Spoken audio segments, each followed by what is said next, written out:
Ronnie, Ramondre said when you both were suspended last year for the bowl game, it really hurt him and his family. He had to rely on them to get through that week. I was curious, how much did you lean on yours that week?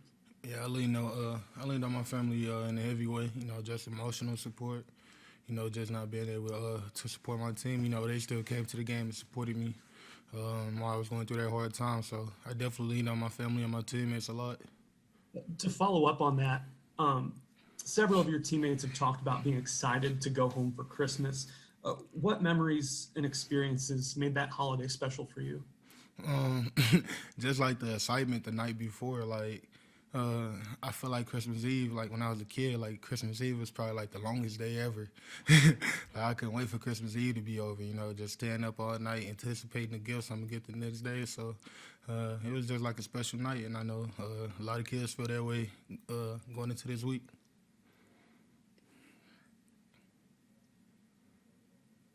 All right, your next question is going to come from Jason Kersey. Jason, go ahead. Hey, Ronnie, I'm curious. For you? What was the hardest part about the last year? Was it not? Was it simply not playing? Was it how public everything became? The uncertainty. What for you was the most difficult part of the last year? Just not playing and being able to help the team, you know, in a big game like that. That was probably like just the hardest part, yeah.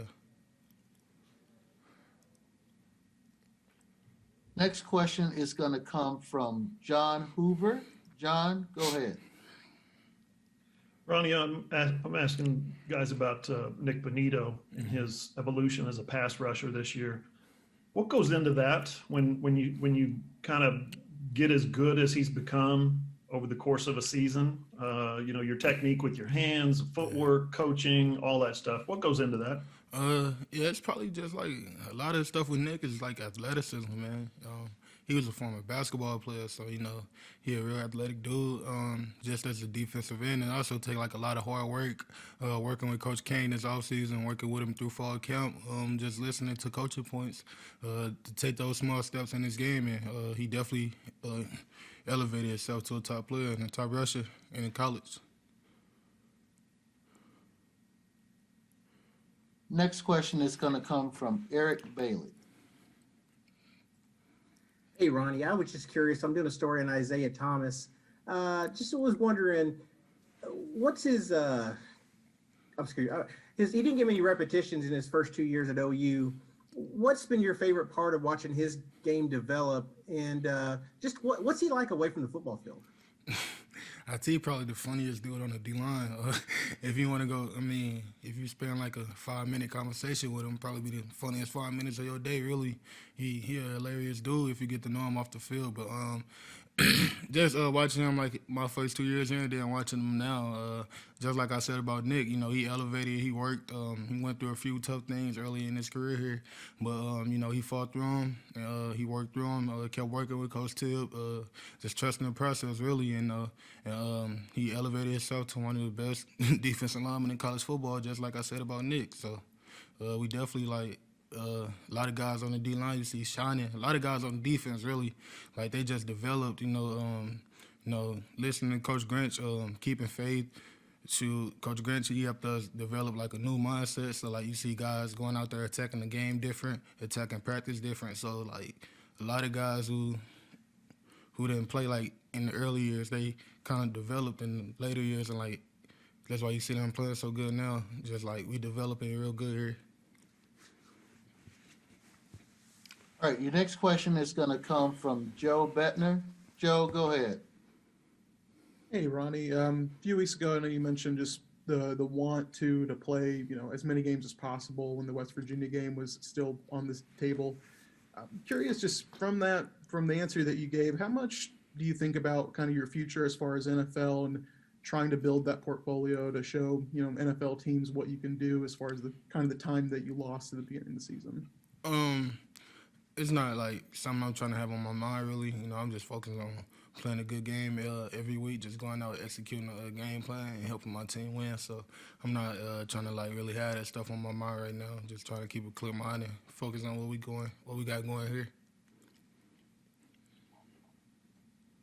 Next question is going to come from Ryan Aber. Ryan, go ahead.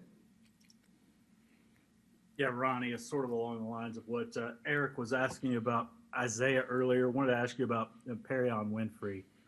What kind of growth have you seen from him, especially recently? How big of an upside does he have, and what kind of guy is he like, away from the field? Just like Isaiah Perry, hilarious, man. You spend 5 minutes with him, it'd probably be one of the funniest 5 minutes of your day. Uh, Perry out here, a big funny dude. He got a big personality. But just watching him from when he got here at fall camp, he struggled.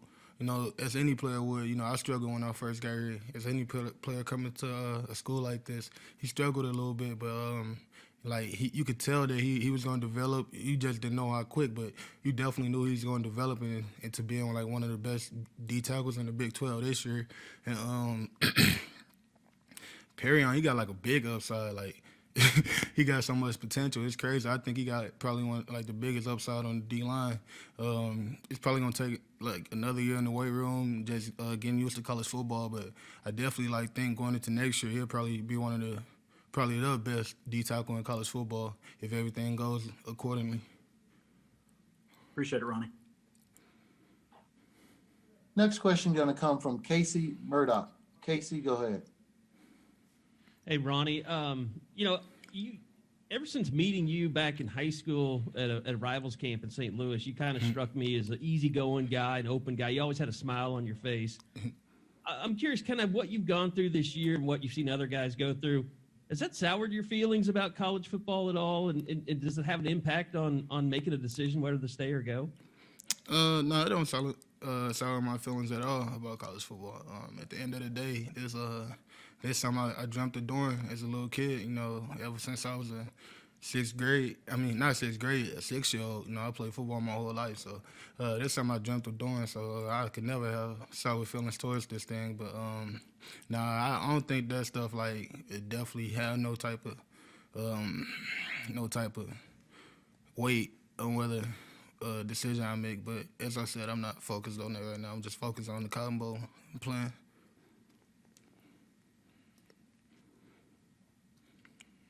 Kerry, sorry about that. Mispronounced your name.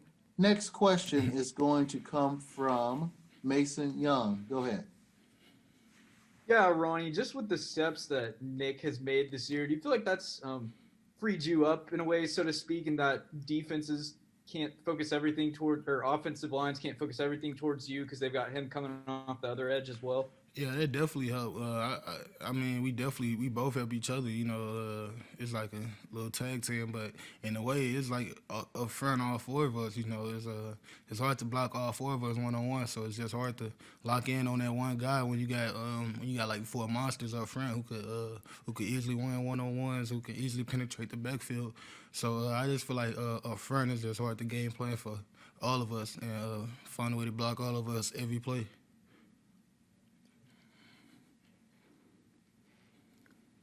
Our next question is going to come from Keegan Raynaud. Keegan, go ahead.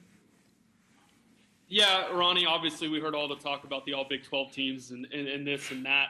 Do you feel as if, Oklahoma is starting to nationally get a different perspective on defense? It seems like, whether it's David Pollock on, you're watching the college football ranking show or this or that, the defense is what everybody's talking about right now. Do you feel that switch for you guys?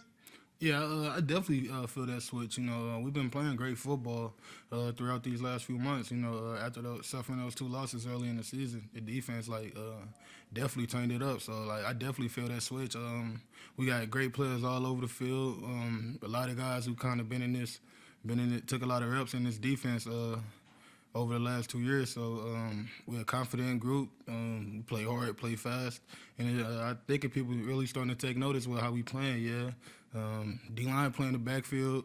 The DBs, they playing great football. We getting a lot of interceptions. Linebackers playing downhill. So I think people definitely taking notice, not just with the watching the games, but also checking the stats, saying the analytics of it. Our next question will come from Jenny Carlson. Jenny, go ahead. Hey, Ronnie, how are you? I'm doing well. Good. Hey, I wanted to ask you, Spencer Rattler kind of comes off to me like a guy who maybe has a little bit of a defensive mentality, very aggressive guy. Yeah. Do you, as a defensive guy, see that in him? And how does that come out? And do you kind of appreciate that your quarterback has kind of that edge to him that way? Yeah. I definitely love that about him. You know, I mess with him a lot in practice. You know, we talk smack to each other a lot. But I just love how he like to get after it. You know, he definitely take an aggressive approach when he play. As a defensive guy, you can't do nothing but respect that, especially from our quarterback. Especially from the quarterback. We love it. You know, he played great football. He lead the team great. Shoot, I mean, that's pretty much all I can say about it, yeah. Do most quarterbacks respond that way? I mean, you talk a lot during games too. We see that. I mean, do most quarterbacks respond the way Spencer responds when you yak at him? Nah. Usually I say nice stuff to Spencer, so you know. Usually I talk to it's usually real friendly when me and Spencer go at it. So. Gotcha. Thanks, Ronnie.